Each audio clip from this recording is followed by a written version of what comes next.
Hi everyone, we're just back again today to give you a brief introduction to Nespresso Lungo capsules.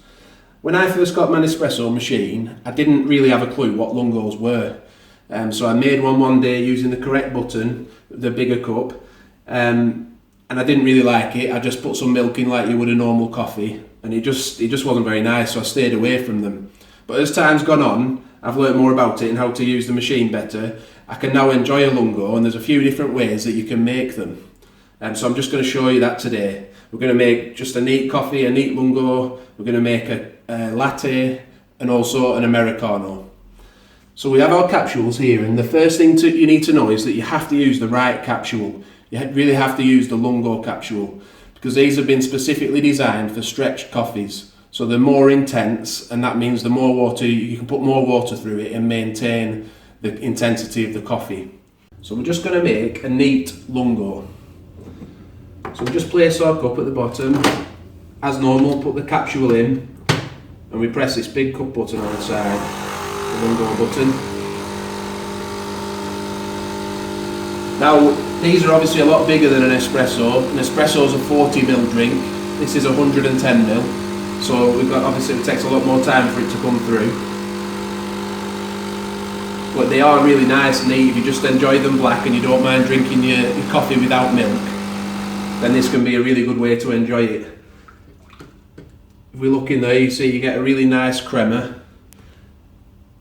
And if you want to put some milk in and try that, there's no hard and fast rules. It's just each to their own, really.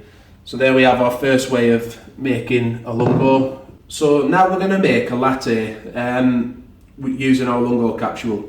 I've already filled the Aeroccino with around about 100ml of milk. That sort of matches up about half and half with our 110ml Lungo capsule, and it just makes a really nice balance between the two. So I'll just set that off. So our milk's warm now, so we'll just make our Lungo again.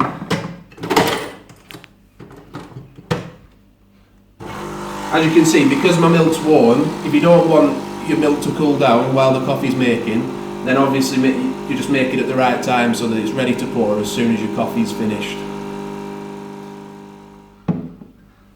So you just take that out. We've got a full Lungo in there, roughly the same amount of milk. It's been frothed up. Pour it in. And there we have a nice latte. So finally we're going to make an Americano.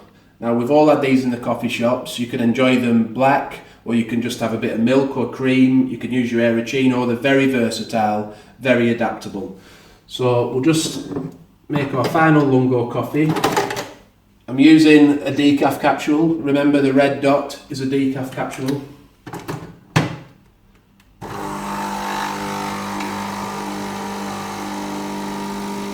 Like I say, some people prefer cream. You can have that if you want. You don't have to use cold milk. Another little tip just for your Aeroccino is if you want more froth, you can use whole milk. I found that works better than semi-skim milk, and skim milk doesn't really do very well at all. So that's just a little tip for you if you're struggling to get your milk frothed up as much as you'd like. So our Americano. You make your Lungo capsule. I've already pre-boiled the kettle. You just top it up to your taste. You'll find your taste, but just with a little bit of boiling water. And then if you want milk, just pour as much milk as you like in. Give it a little stir. And as you can see, that's just a very nice Americano there. So there are 3 ways that you can enjoy a Lungo capsule from Nespresso. If you didn't know what they were, hopefully that's giving you a better idea, because they are quite nice once you get used to making them correctly.